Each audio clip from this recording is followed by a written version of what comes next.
Welcome प्यारे बच्चों। तो आज हम इस वीडियो में फसल कविता के सबसे अधिक इंपॉर्टेंट एमसीक्यू प्रश्नों को करने वाले हैं और इन्हें केवल ऑब्जेक्टिव क्वेश्चन ही मत समझिएगा। मैं इनके साथ साथ आपको इनका एक्सप्लेनेशन भी दूंगा कि कविता में ये ऑब्जेक्टिव क्वेश्चन कहां पर पूछे गए और इनका क्या अर्थ है। तो मैं साथ साथ में एक्सप्लेनेशन भी करने वाला हूं। और फसल कविता एक छोटी सी कविता है, इसलिए आप इसकी पूरी व्याख्या को भी ठीक से समझ सकते हैं। इसमें लिमिटेड क्वेश्चन है, एग्जामिनर बाहर से क्वेश्चन नहीं पूछेगा क्योंकि बहुत छोटी कविता है, तो घुमा फिराकर वही दो तीन बातें ही रिपीट की गई हैं। तो चलिए शुरू करते हैं। सबसे पहला प्रश्न है, फसल कविता के कवि का क्या नाम है? तो फसल कविता के कवि का नाम नागार्जुन है। नागार्जुन जी की आपके सिलेबस में दो कविताएं हैं, पहली यह दंतुरित मुस्कान और दूसरी फसल।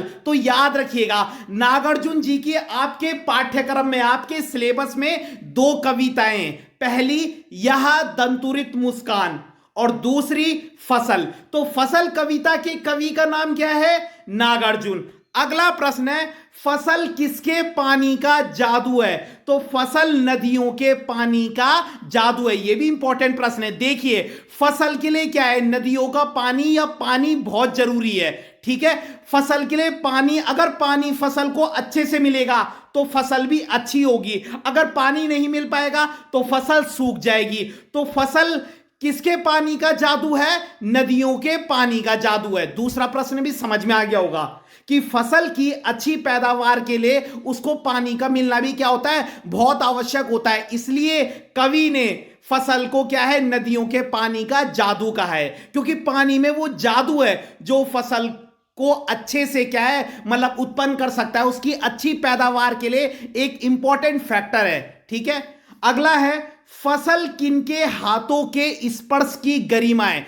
अब देखिए, आपने कहीं पे बीज बोया तो अगर हम उसको ऐसे ही छोड़ देंगे, हमने छोटा सा पेड़ लगाया, हम उसको ऐसे ही छोड़ देंगे, ठीक है, उसको खाद नहीं डालेंगे, उसको पानी नहीं देंगे, तो कैसे हो पाएगी? तो फसल किसानों और मजदूरों के स्पर्श की गरिमा है। जब किसान मेहनत करता है ना, उसको खाद देता है, उसको समय समय पर पानी देता है, बहुत सारी चीजें उसकी देखभाल करता है, तो क्या है? तो उसके हाथों के स्पर्श की गरिमा है।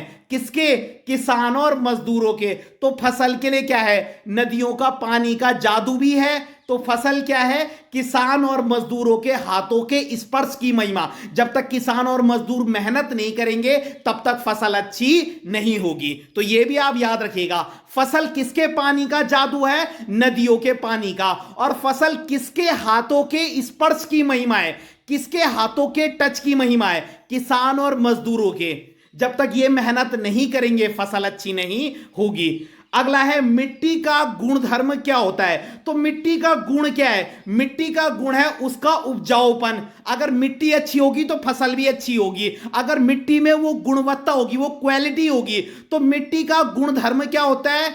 उसका उपजाऊपन, जो कि बहुत जरूरी है। मिट्टी उपजाऊ होनी चाहिए।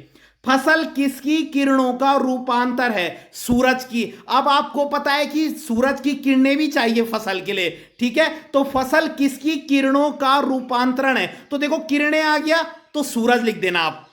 फसल कैसी मिट्टी का गुणधर्म है? भूरी, काली और संदली मिट्टी। संदली मिट्टी कहते हैं कि चंदन वर्णी, जो सुगंधित मिट्टी होती है, चंदन के कलर की सी, ठीक है। तो फसल कैसी मिट्टी का गुणधर्म है? भूरी, काली और संदली मिट्टी। पोयम में यही तीन मिट्टी बताई गई है, तो आप वही लिखोगे, भूरी, काली और संदली। फसल कविता हमें क्या प्रेरणा देती है? कृषि संस्कृति को अपनाने की। कि हमें भी क्या, आपको पता है भारत एक कृषि प्रधान देश है, यहाँ के अधिकतर जो जनसंख्या, अधिकतर जो लोग हैं वो कृषि करके अपना गुजारा करते हैं। तो फसल कविता हमें क्या प्रेरणा देती है? कृषि संस्कृति को अपनाने की। जो ये हमारा जो एग्रीकल्चर है, ये है ना, हमें इसको क्या एक्सेप्ट करना है, इसको अपनाना है। फसल सिमटा हुआ संकोच है हवा की थिरकन का। ठीक है, अब आपने देखा होगा जब हवा भी चलती है तो फसलें क्या होती है? लहराती है। तो फसल एक सिमटा हुआ संकोच है हवा की थिरकन का।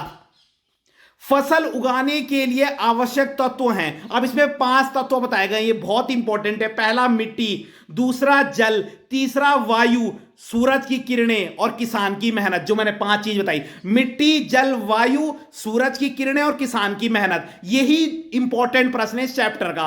आपने इन 5 को ही एक्सप्लेन करना है थोड़ा थोड़ा। कवि ने फसल को किसकी गरिमा बताया है? हाथों के स्पर्श की। आपको मैंने बताया था कि जब मजदूर किसान मेहनत करते हैं, है ना, वो फसल को क्या है, निरंतर उसकी देखरेख करते हैं, उसको खाद देते हैं, तो फसल क्या है, तब उपजाऊ बनती है। फसल किसके सहयोग का परिणाम है? प्रकृति और मनुष्य का। मनुष्य की मेहनत भी चाहिए, तो प्रकृति के जो तत्व हैं वो भी चाहिए। फसल के लिए भी बहुत इंपॉर्टेंट प्रश्न है। तो इन दोनों का सहयोग चाहिए, प्रकृति का भी, नेचर का भी और मनुष्य का भी। फसल किसका बदला हुआ रूप है? सूर्य की किरणों का।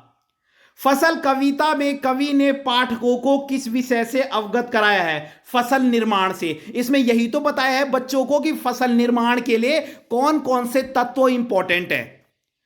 फसल किसके अमृत भरे प्रभाव से सींचकर पुष्ट हुई है? नदियों के। आपको पता है नदियों के पानी का जादू है फसल।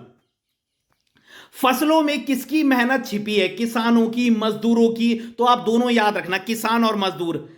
संदली मिट्टी से कवि का क्या आशय है? चंदन वर्णी सुगंधित मिट्टी, ये चंदन के कलर की होती है, इसलिए बोला है इसे संदली। कवि नागार्जुन का वास्तविक नाम क्या था? वैद्यनाथ मिश्र। जो ये नागार्जुन है, इनका जो वास्तविक नाम था वो वैद्यनाथ मिश्र था।